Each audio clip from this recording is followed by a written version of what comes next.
This meeting is being recorded. Hello, everyone. I'm so grateful for this wonderful group of soul sisters I get to meet every week, and we get to talk about some deep and meaningful stuff. So today, our topic is how to discern truth. So it's going to be a discussion today because I feel like, we're talking about discerning truth. So all of us have this power to discern truth, and we will, be able to all work together. I want to share with you a statement. This is from a church leader named David A. Bednar. He says, I'm preparing to participate in a revelatory experience. Okay, so when he says he goes to church, he's preparing to participate in a revelatory experience. And so I want to invite our soul sister community, our earth angel community to think in terms of revelatory experience. So at our retreats, that's what it was. When we hang out with each other and we're like, oh, that health problem, well, it's, about this and this and this, but, it's, what is it about? And so we have all of the sisters all sitting there and everyone's muscle testing and everyone's sharing what they feel. And I just feel like, wow, that's how we should do it. No one person has the monopoly in all the answers and all the downloads. So when we get together, we confirm one another. It's super fun. I don't know if you guys are doing a lot of this, but one of our last meetings we were doing a session on this lady, and we had two sisters that were sitting there, the soul sisters sitting there, muscle testing, and then like getting a yes, and then they're getting a no, and then you're getting a yes and getting a no. And so they were both getting a yes and no for the person that we're working on. And me and Ashlyn were getting similar, but we felt like, oh, only part of, I believe this is what it was, only part of that statement's true and part of it's not true for her, right? And then, we all looked at each other and all four of us are like, yeah, we're all getting the same, downloads. So it's very confirming and supportive of what we're trying to do, because all of us are trying to reach up and ask God for the divine download, instead of like pulling it from our own brains and, being the one that has all the answers. So I think that's one of the, culture that we want to develop in our community. And then also if you can extend that to your family as well. So I had a conversation with this lady and I asked her, she's mad at her husband. And so I'm like, well, did you guys get together and pray about it before you made that decision? And she's like, I guess we did, and I said, so what did you feel? And she's like, I think we felt good. But we did it and then we wasted all this money and then all these bad things happened. So I don't know what happened, Jade. Like, did I not hear God right? And, for her, she wasn't like open to that necessarily a revelatory experience. It was like, just tell me the answers and then that's it, right? Instead of like, let's continue to receive this revelation as we keep moving forward. So I said to her, well, what about this? What about if you asked the right question? Because sometimes we ask the wrong question. We asked about the right question, and then as we go along, we keep checking in and we keep receiving the revelations. So this is an example. So think of Noah, the guy who built the big ark, right? So did you think that God says, hey, build an ark? And he's like, yay, I will, and then he just like closed his eyes and ran forward and just built an ark, just perfect, right? Did that happen like that? Or do you think he's like, okay, I got the main directive, okay, an ark is our goal, but like, where do I go to get tools? And then let's check in with God again. And how big should this ark be, right? And so all along the way, he checks in and he receives, these revelations as we go. Okay, so I'm going to pause there. Guys, what do you think about adopting this culture of having more of a revelatory experience with each other, with our family? I really love that, Jade. It doesn't, like, our answers don't always come like all at once, and we can ask once and then think that we don't have to ask again, and that's not the way that it works. I don't think. I think it works line upon line, right? Like, we take a little step into the dark, and then it's illuminated just enough for us to see that we need to take another step and then ask, and then it will be illuminated again. So, and sometimes I think he'll give us a big picture, but you're right.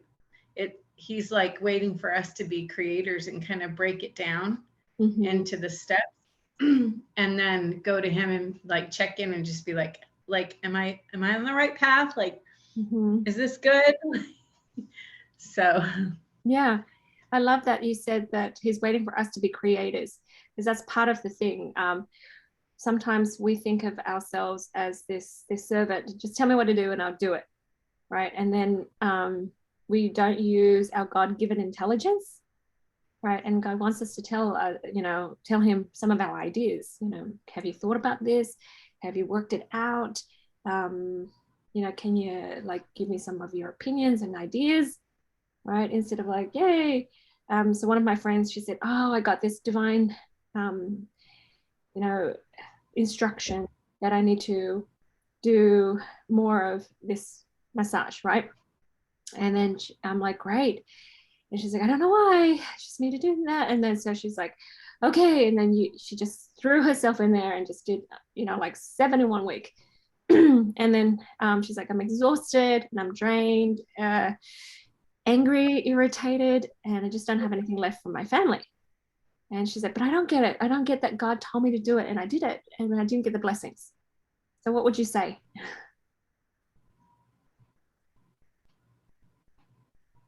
What would you tell her? I almost think it's a daily thing. It's like a checking in, like, Yes. like, is it sufficient? Is today sufficient? And here's what I think about tomorrow. And what do you think? Yeah. Like, yeah. So I said to her, well, yes, you got the directive, but did you say, here's my schedule. I would like to do that on Tuesday and Thursday.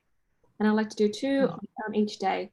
Put it back on the altar and say, hey, Heavenly Father, is this good? Right? He said, like, and she's like, oh, didn't think about that. Because we just think, oh, directive, yeah, let's go. And the thing is, we haven't learned to own our agency and use our agency. Yeah. And I want to show you how we own our agency more. I think, and I like your input, of course. Okay, so we're here on Earth to be actively engaged in our progression, right? Actively engaged. So, I teach every day. I teach these young kids, and then I teach my children as well. And I'm always encouraging them to be actively engaged, not like sit there and then listen and then just spit back to me the answers. So how I do that is I teach them the 3 stages of learning. Okay, so I said, okay, so you guys, you gave me the answers, right? That's like the Sunday school answers or whatever. That is telling me that you've accomplished the first stage of learning. So you got information and it's in your head, and then you can spit it back out. You can just, tell me what it is. Great. But big deal, right? So it needs to take the next stage, which is move that information down to your heart and then discern with your heart. And that's what I want to ask you to help me to have this discussion tonight. how do we discern with our heart? Because discerning means that you're using your agency, your power to choose, and then filtering, right? And then the third stage is taking it back up into your head again. And then you're saying to yourself, this is how I will apply it. So that's the integration stage, right? And so when people are telling you that higher level of thinking, that tells you that they're actively engaged in their progression. Does that make sense? So I'll give you an example. Just a very simple example. So what's the scripture that says, be the light, okay? Be the light on the hill or whatever, and don't hide your light under a bushel, whatever. Okay, so you can say, which scripture is that? And they say, oh, it's in this verse in this book. Yay. Okay, so how does that answer help you be a better mother, wife, friend? It doesn't. But people do that. When you go to church and you hear people, they sit there and they're, that's it. I'm like, okay. So you need to take that information and filter it into your heart. And then you say, oh, you know what? Darkness is cold and it's not God. God is light and God is love. That light is wisdom, isn't it? And you think and feel it through and sort it out in your heart, because when you ask a question or think of something, you can feel your heart saying, oh, good, or oh, bad, oh, good, oh, bad, and then you go, oh, okay, this is something that I throw out, this is something that I take. And then you move it to your head again, and then here you are applying that information. Well, because this is actually my children. They came home and they're like, oh, Mom, the kids are swearing and the kids are rude and the kids are loud on the bus, blah, blah, blah. And I'm like, okay, well, we can complain about them, or you can be a light. And I say, what does being a light mean? And they're like, I don't know, like, be a good example. And I said, tell me more. Let's be actively engaged. And so actively engaged means I need to be out there.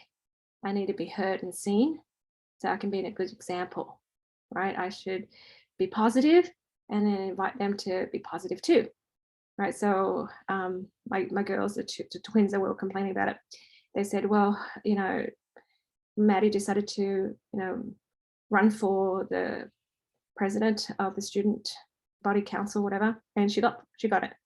And the other one, she does announcements every day. She does the Pledge of Allegiance. So she's out there, she's doing stuff, but then it was them that chose to apply and integrate that principle to that situation, to that directive. Okay, so that's the actively engaged. So what do you think about that?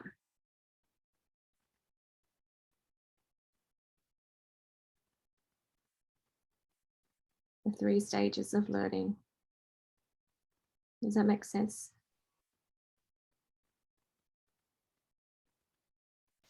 Yes, it does, Yeah. Jade. I found it's so powerful when you then, rather than just getting the information in, stepping into it and process it. And once you step into that energy, you can move anything. Mm-hmm. Yeah. So like my friend's like, I don't know how to get my kids to clean the house or to help out. And, I said, well, let them know, why you want to do this. And she's like, I tell them every day, I'm not now nagging. And I'm like, okay, let's teach them principles. Like, cleanliness is next to godliness. And she's like, Jade, they know that. I'm like, okay, they can tell you the scripture, they can tell you that principle, but they need to learn how to discern it in their heart. Is that true for them, right? Because there's plenty of things that come our way through anything, through social media, through whatever, but we need to learn how to discern it. So let me ask you, that's the tricky part, right? How do you discern information or truth with your heart?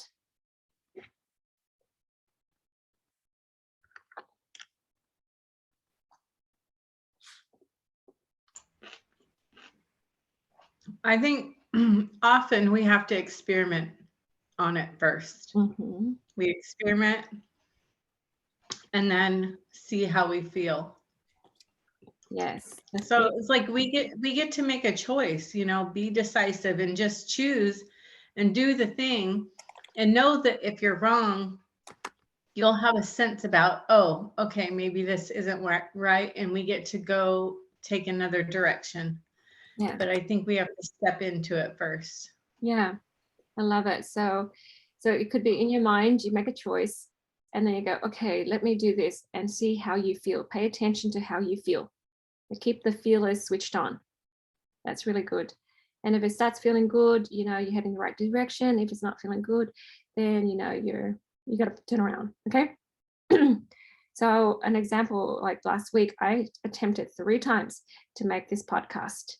And every time I did it, my throat would, just feel something and itchy, and I'm coughing. And then when I turned it off, I'm like, I'm fine. I'm not coughing. And, I might try it again.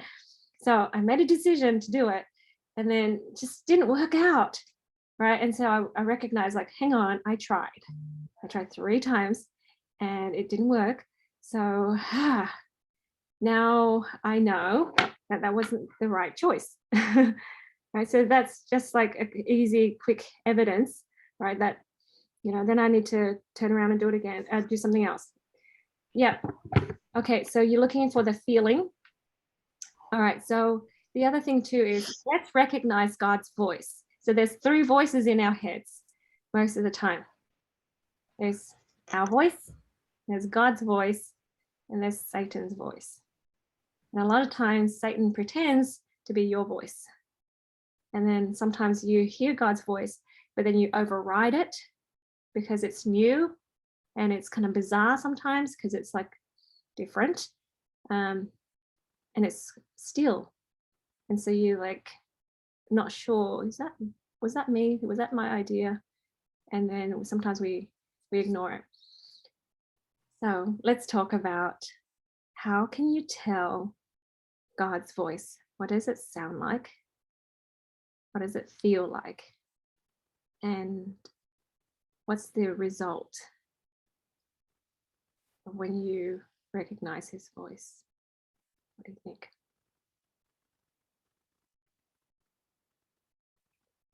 Jay, Go ahead. say, because for me, this is quite new. Yeah. And it somehow feels very clear now. Like it really, I listen, I follow my heart compass, and it works. And how I feel it works to what I listen to is, my day just flows. Everything just works out how it should be.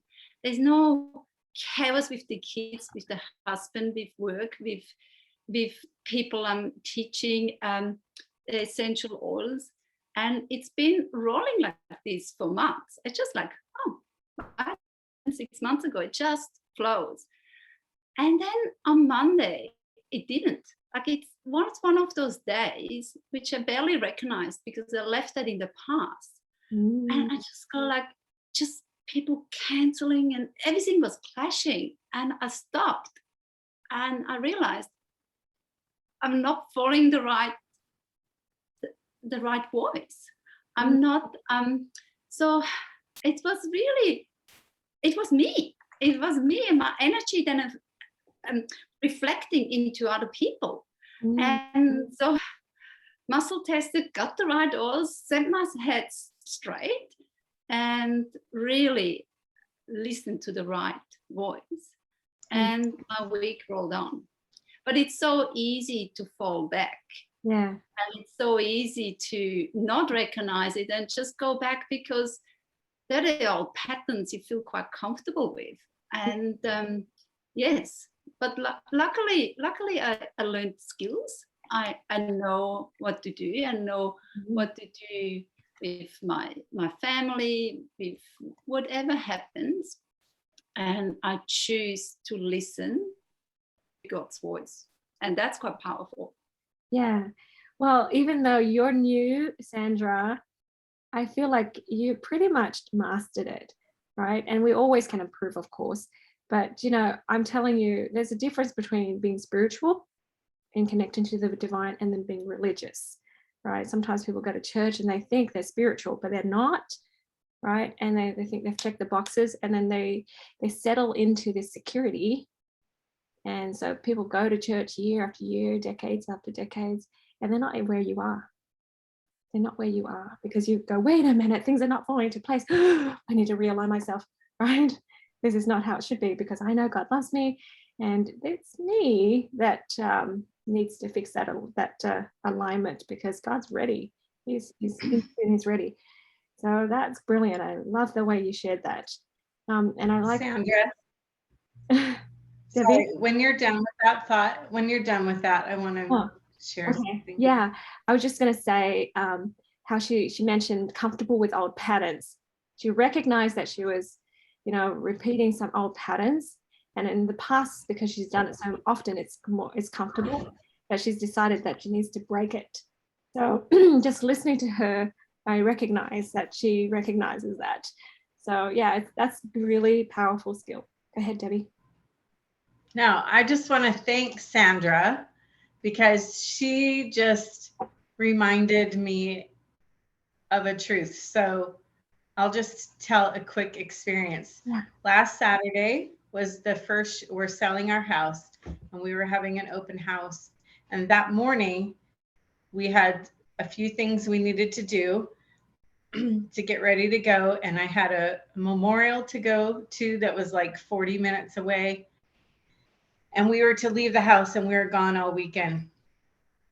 Well, the night before the showing, these pigeons showed up at the front of my house.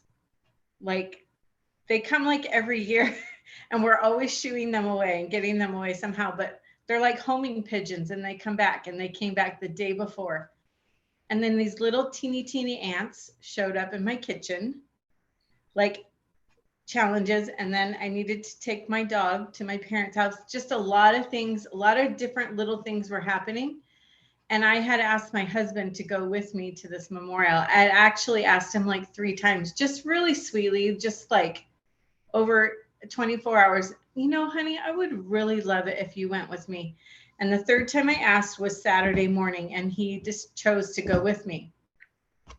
The point of the story is that, Sandra, you reminded me that all of the challenges and troubles were an old pattern, because that has this almost exact situation, like different issues, but the situation itself has happened so many times before to discourage us and like cause tension, and we just plugged through each one of the challenges as they came, and just went on our merry way, and we figured it out together.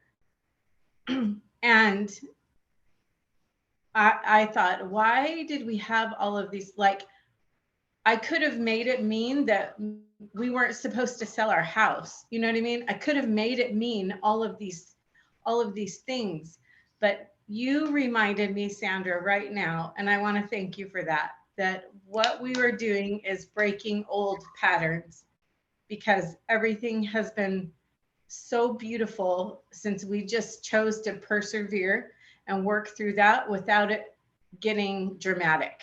So thank you so much. Thank you, Debbie. I mean, you've been great for me before I even showed my face on a Zoom, and I think Jade, just to teach us to recognize it, that is the most powerful thing, to know, and then be able to move out of it. And then if we fall back, to recognize it again and move out of it again. I would sit in that old pattern for weeks and months. And I sat for it less than a half a day, because I didn't want it. Yeah. And the minute I chose actively not to, my day changed. Even everything shouldn't have lined up, it lined up again. It was so powerful.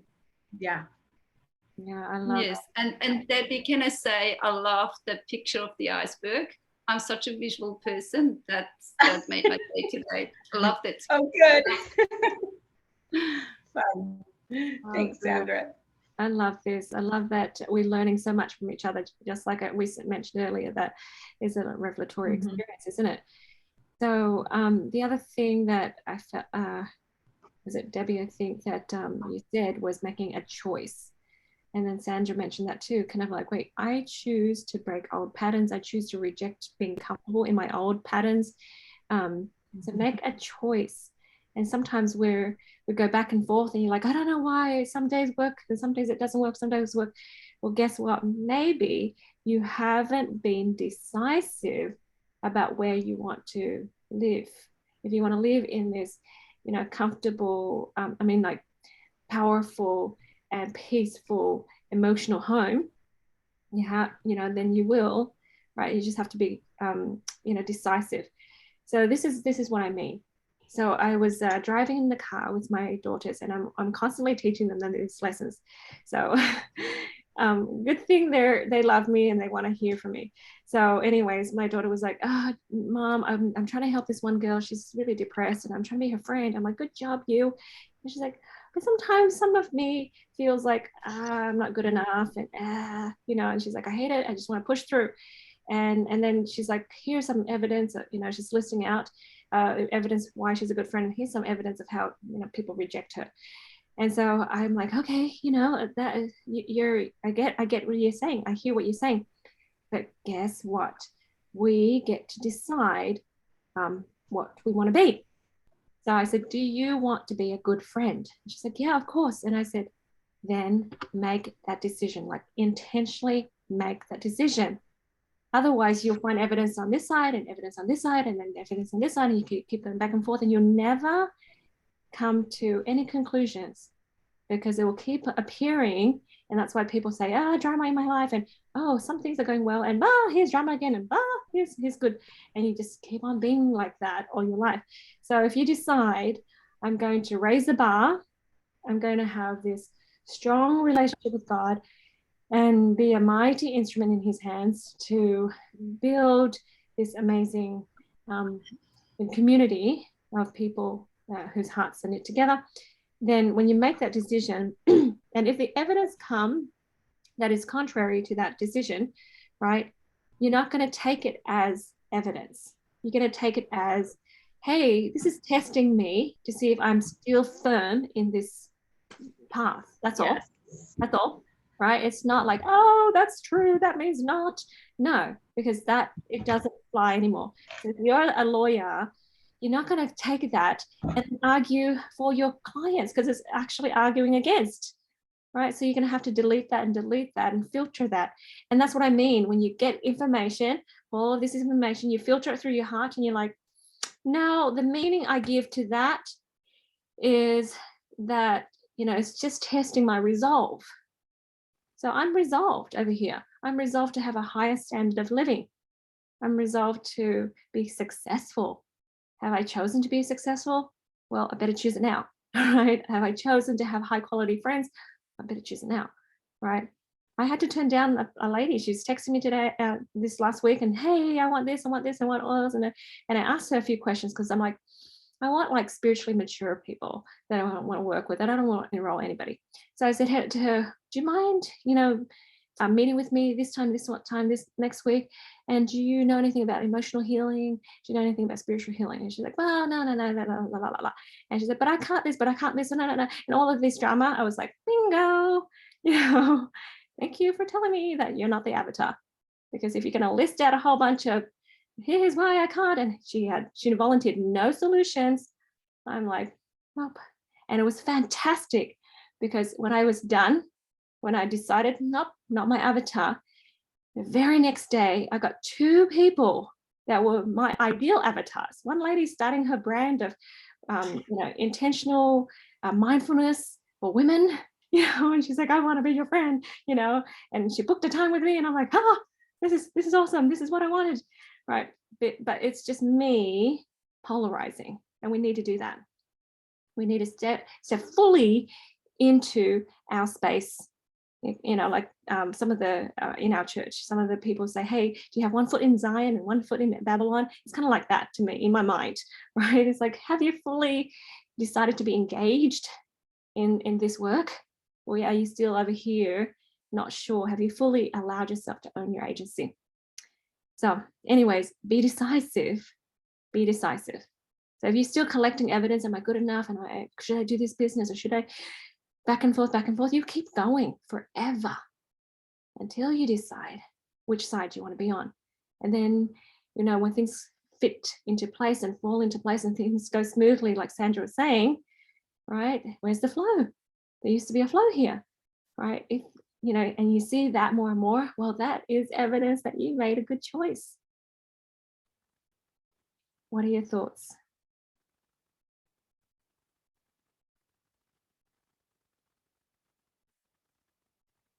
About being decisive.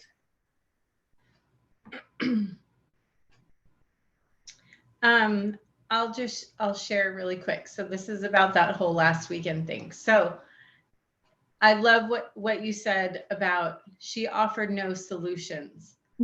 And that morning, Saturday morning, when all of that stuff was going on, we just plugged through each one of them.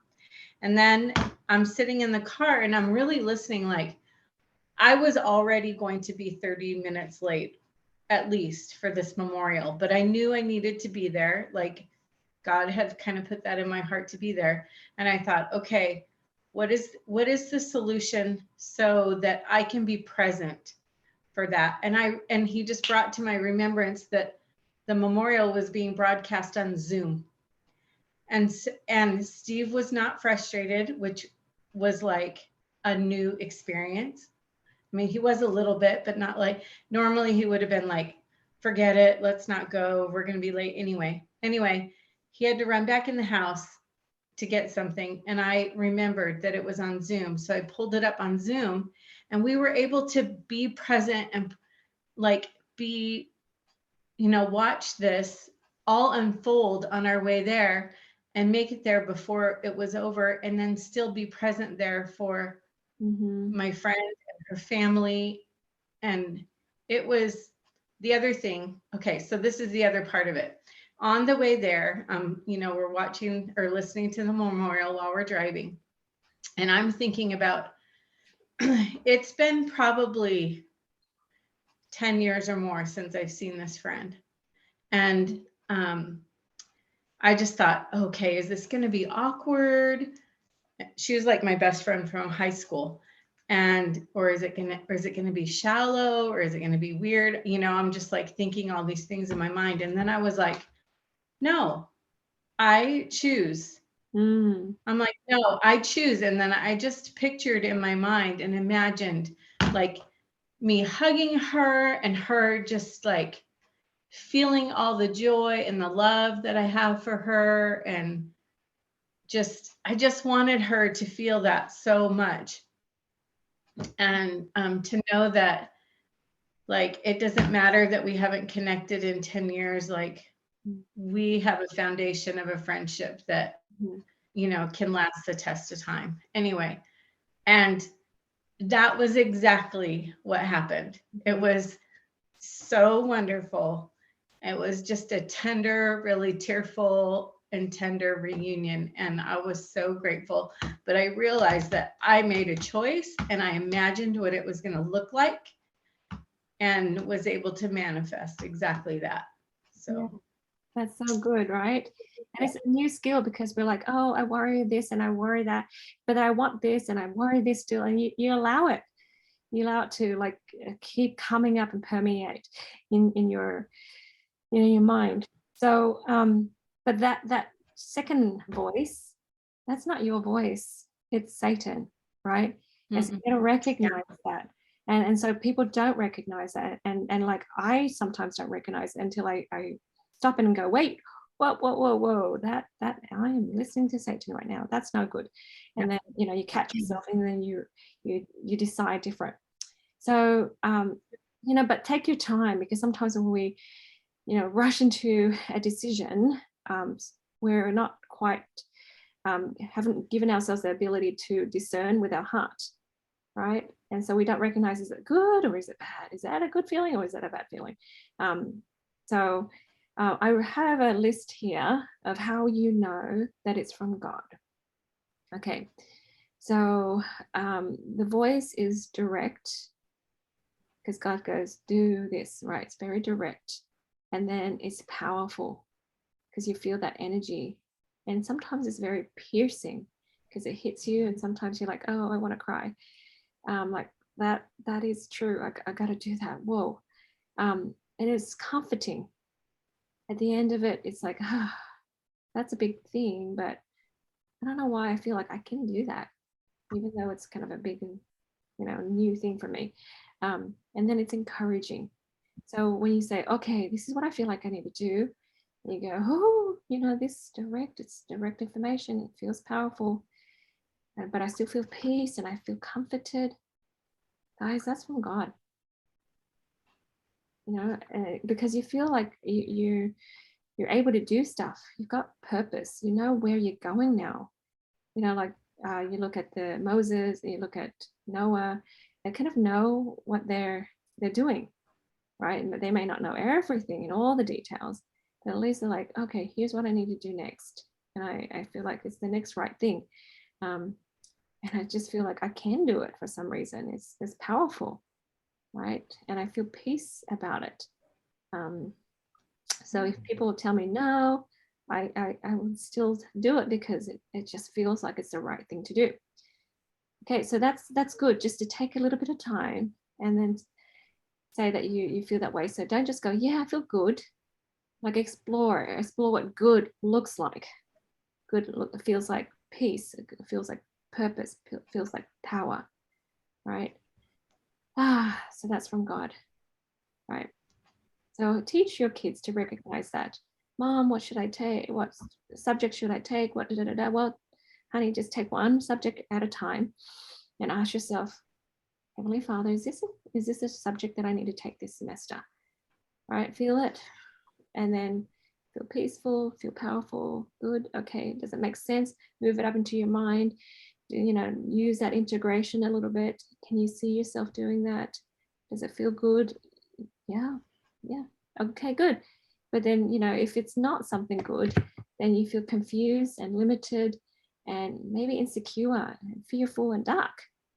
And you're like, yeah, I don't know, it doesn't feel right. Just, yeah, I don't know if I should do that. Then don't. You have the freedom to say no. Okay, sometimes people go, oh, but I shouldn't, but I know I should, and I'm going to push through. And just imagining themselves integrating. And in your integration, what does it look like? It looks like struggle. It's like, yeah, right? Why? Suffering and struggling. Why? And you think it's okay because, that's the culture. So the struggle tells me that I'm not doing it with God. If I'm imagining myself doing stuff, I feel like I'm doing it on my own. And if I'm doing it on my own, obviously that's not how God works. Okay. So I took the last couple of weeks since I finished writing my book to explore and narrow down my avatar, explore the kind of funnel of my marketing plan. And then in my mind, it was, as I was working on it, I was like imagining it being very difficult. And then I decided, no, if I'm going to be inspired, it's going to be simple and flowy. So when I decided that it's going to be simple and flowy, I sat down and did it. It was. And then I looked at it and I visualized myself. I did the stage of relearning, integrated. And then I realized that, I can see myself feeling really pumped up and just go boom, boom, boom, and done. And so it's not a lot of work. Okay, I can, make those videos, make this podcast and stuff, and I can just nail it. I visualize myself doing that. And I visualize myself getting to the rank and supporting my teammates. Yeah, I can see that, and it all fits in, and I can still have plenty of fun time. And then that to me tells me that, hey, good job, you're doing it with God, and there's flow, And the other thing too, I find that helps me know that it's God is it's brilliant. Some of the ideas are brilliant, and you're like, oh, that's so cool. That's so smart. Yeah, I don't think that came from me. Right? It was that God gave me that gem. Right. So what do you think about that? Telling the difference between, discerning the difference between God's voice and Satan's voice.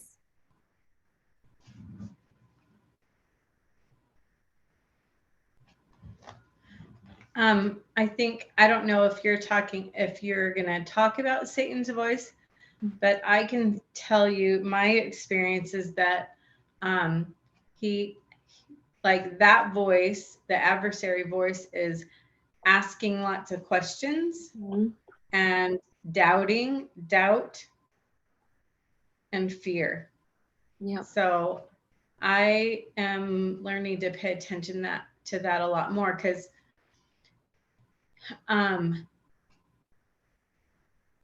like you said, I think God is very direct. Like, he doesn't need to ask a question when he wants you to do something or gives you a prompting. It's pretty direct most of the time.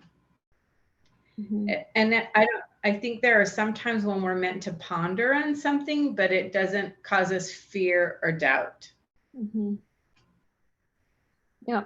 And so it's not terribly difficult. It's just being self-aware. Yeah. So like Debbie said, if you prayed and you had this kind of crazy fear and doubt, and maybe you need to just take some time to kind of like reason with yourself out of that doubt, right? You doubt. And so you say, well, no, that's not true. I probably can do that. Let me find a solution. And you kind of resolve that and do your fear setting if you need to do fear setting, because sometimes we need to pass through some of the fears. And that's like our cultural limitations, that's our family culture, whatever it is, your traditions. As you jump in and you're like, wait, that doesn't make sense. That doesn't make sense. And then, when we remove it, it feels a lot better when you've resolved it. The other thing too is we have physical health problems that will give us a clue as to how to remove it, how to get out of that fear. The literal language of the body is a blessing in that way, because it says, well, this is how you get out of it.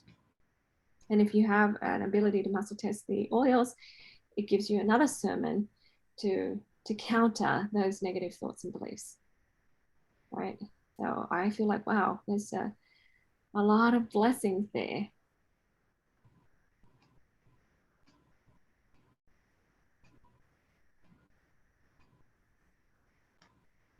So what are your thoughts about that?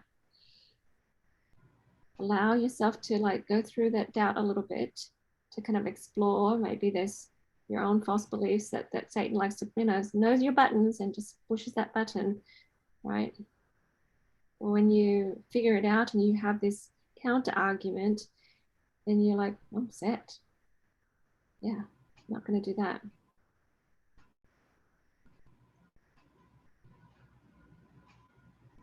Okay. Confusion.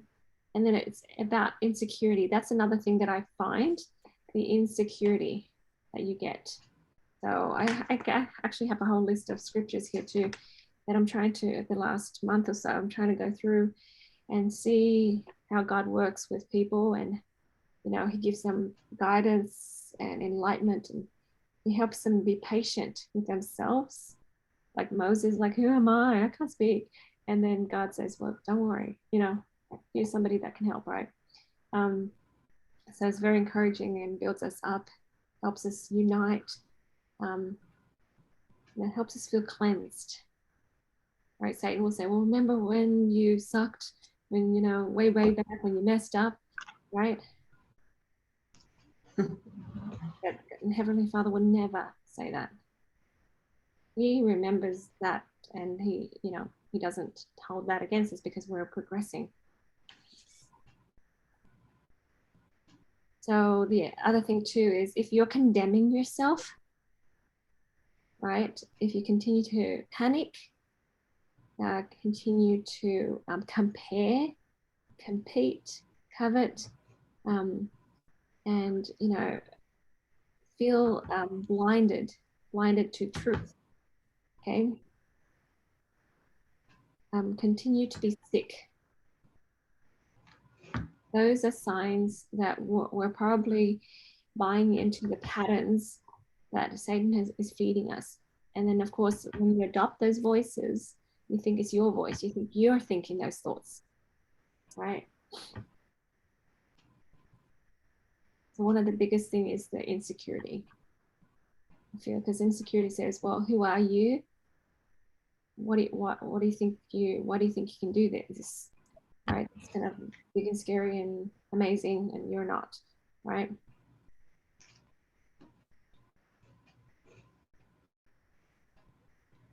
Yeah, I just think it's all rooted in fear, right? Mm-hmm. Like we start worrying about why we're so inadequate, or like fearing what other people will think, or fearing what's happening in the world, or whatever that root fear is. If that is the motivation, then we know that it's not from God, because he tells us,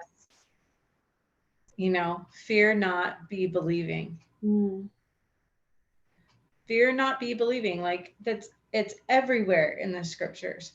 So when we are fearing and when we are believing not, then we need to reevaluate that a little bit. And again, he's kind and loving, and he knows that that's going to happen to us. But really, when it comes down to it, he's asking us, like almost commanding us, fear not, be believing. So because he knows that what we focus on is what we create, what we see evidence of.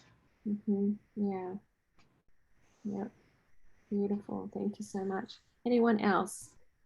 Any other thoughts?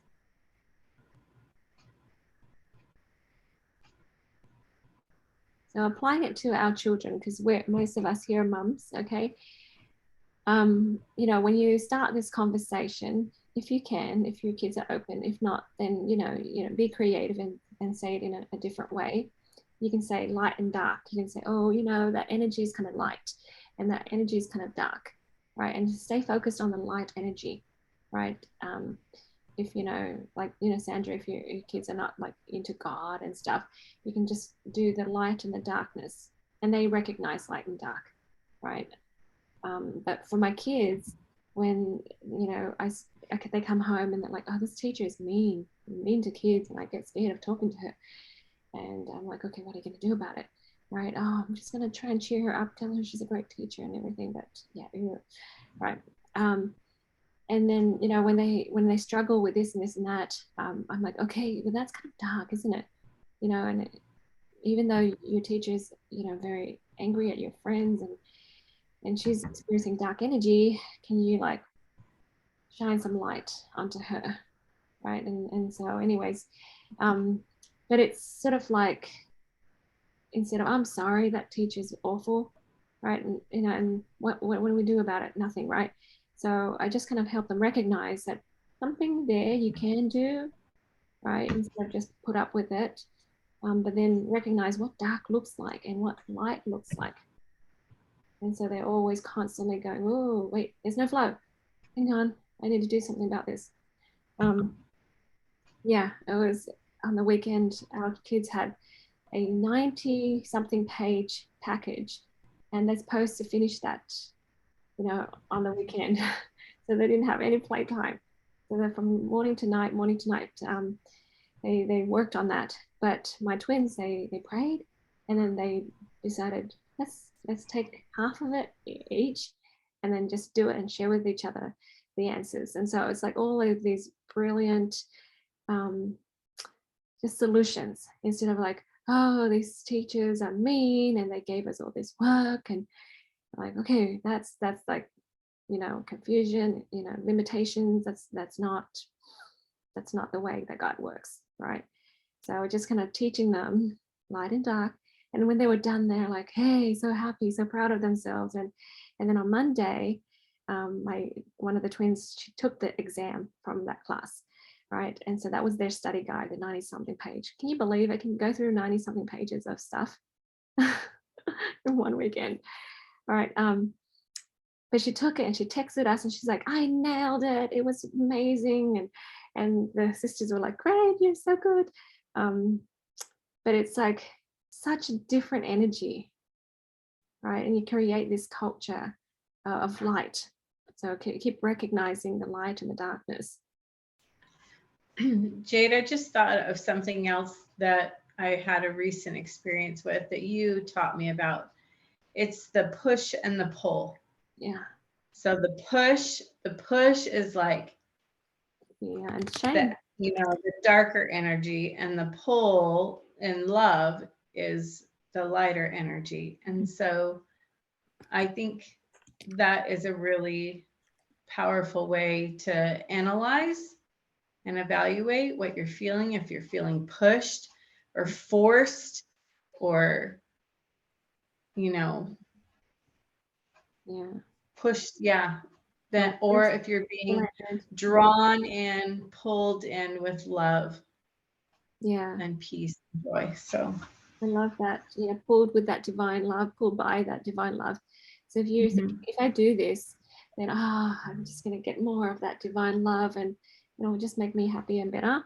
Or why am I doing this? I'm doing this because I'm being pushed and forced because of fear, and a lot of times it's shame. So sometimes I notice the old state of school way of teaching children. It's like, if you don't do this, then blah, blah, blah, blah, that, and it's like fear and shame, right? But what if we say, do this positive thing, right?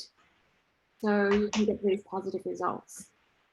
An example is one of my daughters, she wants to be a heart surgeon. And we got a stethoscope, a real stethoscope for her Christmas present. And she has like this blood pressure monitor thing. And she just, all these little things she loves. And she's going to the school in DC this summer as well. So anyways, we're all talking about this, and she's still young, so she's got years. So I shared with this lady and her husband about it. And this lady's like, wow, she's brave, because the medical world is, cutthroat, and it's this way, and it's this way, and it's this way. And, she just went on and on. And so I'm like, okay, thank you. But then at the end, I was thinking to myself, I'm not going to teach my child fear, because that's exactly fear, right? If she were my child's mother, she would say, well, have you thought about this? And this is going to be really tough. It's going to be like really da-da-da-da. And so here's this kid, she doesn't know different, right? So if I just say, oh my gosh, you can do it. Let's take you there and let's try that and let's figure it out. Sometimes when, you're slightly ignorant of the many possibilities of fears that you can come up with, you do it anyways. So, like for me, I didn't know how to do the doTERRA business, right? And I only thought of doing it this way. And I didn't know that there's other ways that, I don't know. I just didn't even look into it because I was so ignorant. And it worked the way I did it because I checked in with God. But just, sometimes that faith, when you just focused on that faith, you didn't have to come up with all the fears anyways. The book, A Tale of Despereaux, I don't know if you guys know that book. It's just a whole bunch of mice, right? The father tells the son that because he's not being fearful. He's like, son, if you only, what does he say? If you only just stop and think of all the things, the wonderful things to be fearful of, right? There's so many things to be fearful of. Why aren't you fearful? Kind of thing. And I'm like, that's exactly how the world works. It's like, let me show you how to be limited.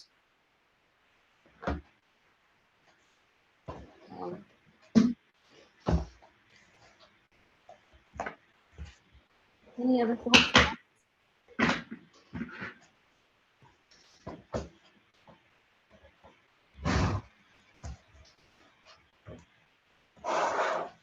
Jade.